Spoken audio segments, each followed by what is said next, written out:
These are my video notes for North Carolina versus Pittsburgh. Now this is a microcosm for North Carolina's season in that they shot really poorly from 3, 4 of 17 for 23.5%. However, those poor shooting numbers were supplemented by their really good, strong front court rotation of Brooks, Sharp, and Baycott. For example, Baycott here scored 21 points, had 3 blocks, had 11 total rebounds, 5 of which were offensive rebounds. Yet for some reason, I don't always know how these things work. Despite that great statistical performance, Baycott will still have only one of 2 players with a negative plus-minus for North Carolina in this game. So you never know how that sort of thing works out. Looking at the shooting charts here on the right, again, you can see just through the numbers that North Carolina had another really strong performance from those 3 front court players, and that if you look at the rim, 53.3% of their points came from the basket or right under the basket area. And when you look at the shot categories, you can see that, again, they shot really poorly from 3, 2 of 14 from catch and shoot threes, yet they were supplementing that poor inefficiency with, primarily 2-point shooting categories, such as you got 4 of 8 from drives, 5 of 11 from post-ups, 3 of 5 from catch and shoot 2, as well as 5 of 5 from putbacks. Now, Carolina's really strong offensive rebounding teams. They had 15 offensive rebounds in this game, almost as many offensive rebounds as Pittsburgh had defensive rebounds. When you look at Pittsburgh's shooting charts, again, you can kind of see that those front court players must have affected some shots, and that Pittsburgh went 5 of 15 from drives, and usually that's a much higher efficiency sort of shot category as drives. They also went 0 of 2 from catch and shoot 2, and 1 of 4 from putbacks. So obviously, North Carolina was dominating on the offensive and defensive side when it came to shots around the basket.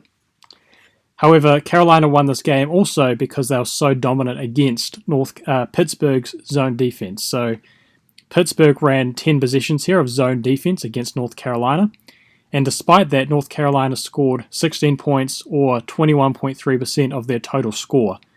Now, 10 possessions is essentially worked out around 11.5% of the total offensive possessions North Carolina had, and yet they scored 21.3% of their points against those zone possessions. So you can kind of see that they were very successful in those opportunities. So they still shot poorly from 3 against zone, 2 of 5 for 40%. Yet from 2, it was 5 of 5 for 100%. And on paper, playing zone defense against North Carolina is a good idea in that they can't shoot from 3. Yet, also by playing zone and spreading out the floor and creating that space, you're actually allowing North Carolina's front court players a lot more space. Pittsburgh can't double as much, and those North Carolina front court players can just drive to the basket and win those one-on-one situations, especially if they're flashing into the paint, or they can just kind of pass and assist and create cuts and also get opportunities that way. So I'm just going to look at a couple of clips. Just going to look at the first, third, and fifth clip here. So, these zone positions always take a long time to develop. So you can see here that Brooks is just flashing into the free throw line or the top nail or into that zone gap. And that's kind of his strong point. Brooks loves shooting in that mid-range area. Catch and shoot twos is one of his favorite type of shots. And exactly when he gets the ball here, has either the opportunity to shoot, which is again his kind of signature shot, or he could pass it to Baycott, who's wide open underneath the basket. He chooses to shoot this time, and he kind of gets the roll, and it goes in. Looking at another position, here's another one. Again, in the first half, just playing zone. And again, as I said, because the floor is spread out against zone, there's no real opportunities for double teams, so you're giving those North Carolina front court players a lot of room to operate. So here, Baycott gets the ball, and again, you can see all of North Carolina's players around the perimeter, so all of Pittsburgh's players around the perimeter in their normal zone defense. But that allows Baycott to move, drive to the rim, and get it in. The last one I'm going to look at is in the second half. So again, we're just going to let this position develop. Baycott flashing, Brooks flashing.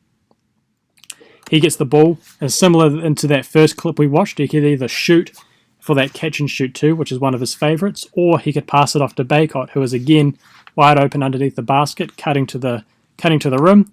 He does the latter, and they kind of get an easy dunk. So that's how Carolina won this game, both on the defensive glass, stopping Pittsburgh's different type of shot categories around the rim, such as putbacks and drives, as well as having really efficient zone offense against Pittsburgh. Thank you very much, and hope you learned something.